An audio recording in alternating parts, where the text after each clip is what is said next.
मनोज जरांगे पाटील यांनी सरकारला दिलेलं अल्टिमेटम आज संपतोय। मनोज जरांगे पाटलांनी पुन्हा एकदा आता करण्याचा निर्णय घेतला आहे आणि सरकार विरोधात शेड्यू ठोकलेला आहे। आपल्यासोबत मनोज जरांगे पाटील आहेत, त्यांच्याशी आपण बोलूयात। शेवटी ठरलंय तुम्ही उपोषण करणार आणि भर उन्हामध्ये करणार। हो, शेवटी काय असतं, समाजाच्या लेकराच्या आनंदापेक्षा काय असतं आपल्या जीवनात? काय असतं? हे बा, पैसा कमवून लेकरं बाळ सांभाळून इकडे तिकडे हिंडून आयुष करून काय? समाजाच्या लेकराच्या सुखात खूप आनंद असतो आणि ते जीवनात ते बघावं माणसानं। समाजाचे लेकरं साहेब झालेले, अधिकारी झालेले बघा, समाजाच्या लेकरावरती चेहऱ्यावर आनंद बघावा, हे काम असतं। नाही, पण आज आम्ही पाहिलेलं आहे, तर तुम्ही थोडीशी तब्येत तुमची खालावली तर इथं अस्वस्थ होतात लाखो नागरिक। मात्र तुम्ही आता उन्हामध्ये करणार, तुम्हाला पुन्हा प्रकृती खालावली तर कायदा सुव्यवस्थेचा प्रश्न निर्माण होऊ शकतो ना राज्यात। नाही, नुसतं उन्हातच नाही तर मी चप्पल बूटसुद्धा पायात नाही ठेवणार। उठलो असंच मी सकाळी 10 वाजता 30 मेला एखाद्या जंगलात किंवा एखाद्या रानात भरवूनच जाऊन बसणार आहे असाच। हां, एक गोष्ट खरी आहे, तुम्ही म्हणताय ते, मला पण एक गरिबांचा खूप मोठा राज्यात करोडोत मानणारा वर्ग आहे, हे सत्य आहे। त्यांनाही अन्न गोड जाणार लागणार नाही आहे, कारण मी इथं सावलीत बसून त्यांना सहन होत नाही, तर आता उन्हात म्हणल्यावर ते रखरखतं ऊन, जीवाची लायलाई होणार आहे, तीळ पापड होतो तिथं। आणि आपण तर समाजाच्या लेकरासाठी आता तो मुद्दाच हातात घेतला आहे, तर आपण जीवनाचा विचार करू नये। आणि माझ्या शरीरात खूप वेदना आहे, तो एकदाच होऊ दे, काय व्हायचं ते, आता प्रचंड वेदना आहेत। टोकाचा निर्णय घ्यायचा का? हे खोटं बोलून लोकांना येड्यात काढतात आणि समाजात गैरसमज पसरवतात, म्हणून प्रचंड गैरसमज पसरवतात। नुसते माणसाच्या अंगावरती घालतात, याच्या विरोधात बोल, त्याच्या विरोधात बोल, विनाकारण जे सत्य ते त्यांनाच बोलत असतात। ते सत्यात आल्यावर त्यांनासुद्धा झोप येऊ देत नाही, पालतं उलटंच करतो। शरद पवार सत्तेत आहेत का? बोलतो त्यांना पण उलटं पालतंच करतो, सोडत नाही। म्हणजे तुम्ही त्यांना बोलायला लावणार, मराठ्याच्या अंगावर घालणार, नारायण राणे त्यांना बोला का? अशोक चव्हाण त्यांना बोला, एकनाथ शिंदेंना बोला, उद्धव ठाकरेला बोलत नाहीत। तुला माहिती आहे का, सत्तेत होते तेव्हा बोलत होतो का नाही? साष्ट पिंपळगावचं आंदोलन ठाकरे सरकारच्या विरोधात होतं। आम्ही जातवान आहेत, जे खरं आहे तेच करतो। सत्तेत तुम्ही बोलायचं त्यांना, ही नीतिमत्ता तुमची। हां, ही नीतिमत्ता तुमची, तुम्ही येड्यात काढता होय लोकाला। हां, तुम्ही मराठी एवढी कमजोर समजता? हल्ला करायचा नाही, हो प्राणघातक। तुम्हाला वाटण इथं उपोषणला बसले आणि आता पोलिसाच्या माध्यमातून आमको करतो तेम करतो, लय वाईट दिवस उगाल फडणवीस साहेब, लय वाईट दिवस उगाल। तुम्हाला असं जाणवते की ते हल्ला होऊ शकतो अशी शक्यता तुम्हाला वाटते का? त्यांना दुसरं काही येतच नाही ना। त्यांना विषयात काय आलं का? शेतकऱ्यावर हल्ला करणे, परभणीला केला, हल्ले करणे, लोक डिझेलला लाईन लावून बसले की पोलिसाला हाणायला लावणे, आंतरवलीत लोक बसणे, महिलाला हाणायला लावणे, हे त्यांच्या हल्ल्याशिवाय त्यांना दुसऱ्या आयुष्यात काही आलंच नाही ना। तुम्हाला अशी भीती वाटते का हा आंदोलन जो आहे मोडीत काढण्याचा प्रयत्न पुन्हा एकदा होऊ शकतो? मग मुडीत नाही काढायचा प्रयत्न तर काय होतंय? आमच्या राज्यभरात बैठका चालल्या होत्या, आम्ही थांबविल्या। करोडोना मराठा समाज अंतरवलीत आला असता, करोडोनी तुमच्या शब्दावर थांबविल्या। तुम्ही म्हणले देवेंद्र फडणवीस साहेब 100% आरक्षण देणार, लाडभाऊच म्हणले, आणि ते त्यांच्या मर्जीशिवाय काहीच करू शकत नाहीत। आम्ही सांगतो ना, नाही करू शकत। हां, आमच्या समाजाचा आम्हाला गर्व आहे, आम्ही त्यांना दोष देणार नाहीत। करणारा लाडभाऊ नाही आहे, प्रसाद लाड नाही, करणारा ते होय, ते करू करणार नाही, त्याला दोष देऊन काय करायचं बिचाऱ्याला?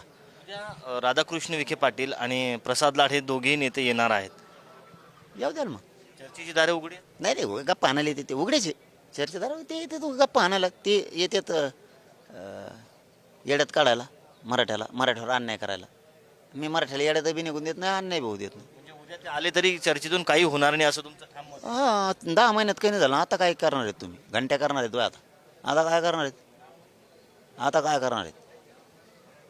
प्रसाद लाड असं देखील म्हणाले होते, फडणवीसांच्या विरोधात बोलले, परत मी जशास तसं उत्तर देईल, आणि आज तुम्ही रोष व्यक्त केला आहे फडणवीसांविरोधात। तुमचा धंदाच ते ना, व्यवसाय ते ना, तुमचा धंदाच ते। तुम्ही परत बोलणार, मी परत लढणार जातीसाठी, मी पण ठोकणार मग। हां, तुम्ही जातीचे आहेत, तुम्ही इमानदार आहेत, आणि तुम्ही मराठ्यांच्या भावना वेदना समजून घेऊन त्यांना सांगायचं काम आहे। करणारा ते येऊ नाही हे प्रामाणिक सांगायचं, त्याला बोलल्यावर मी बोलणार म्हणल्यावर मराठी सोपे समजायचं काय? ते नाही, त्या भानगडीत नाही पडायचं। आम्ही तुम्हाला दोष दिला का? नाही तर जाळच काढला असता ना त्यांच्यावरच, लाडभाऊवरच काढला असता का नाही? प्रसाद लाडवरती नाही काढला, कारण तो मराठा समाजाचा प्रयत्न केला, देणारा द्या ना।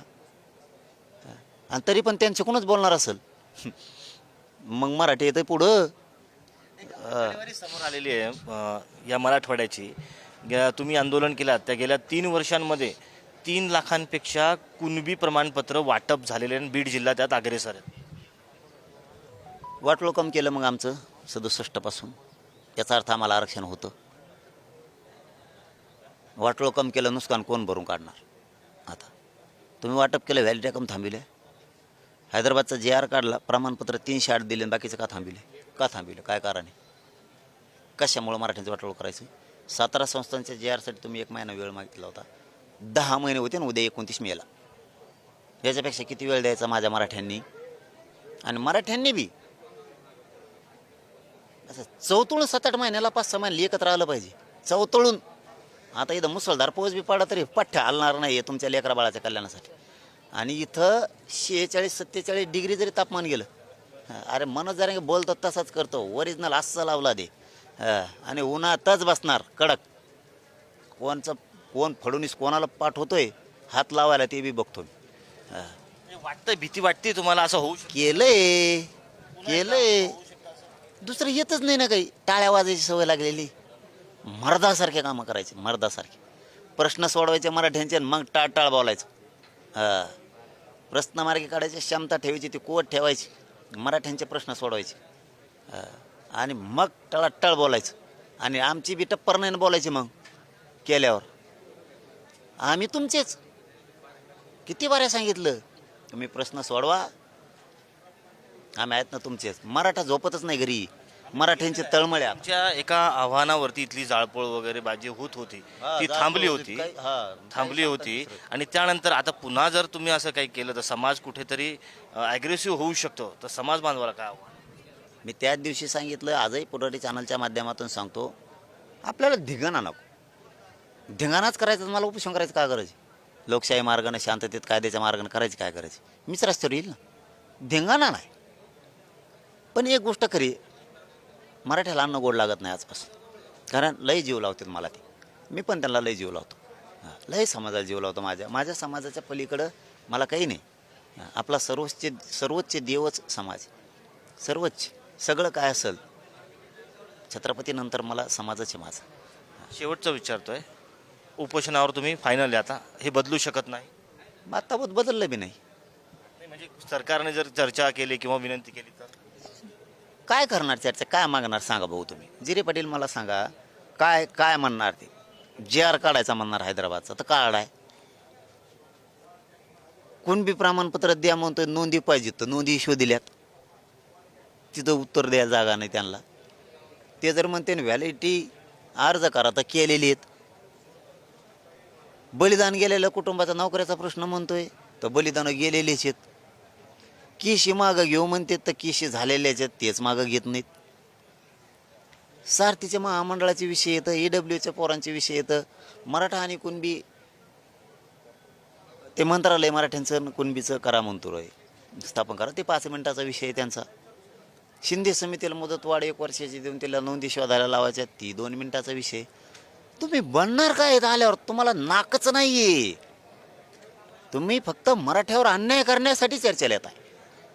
मराठा समाजाला तुम्ही हमेशा चर्चेला अर्थ नाही राहिला.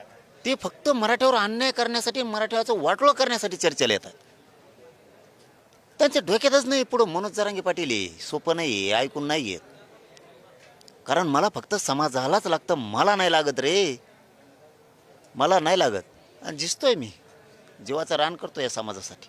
होय, माझी तरफडून मारायची तयारी, पण हटत नाही. फक्त डाव टाकायचा नाही फडणवीस. मराठा घराघरातला झोपणार नाही. राज्यातला मराठा अवघड होईल.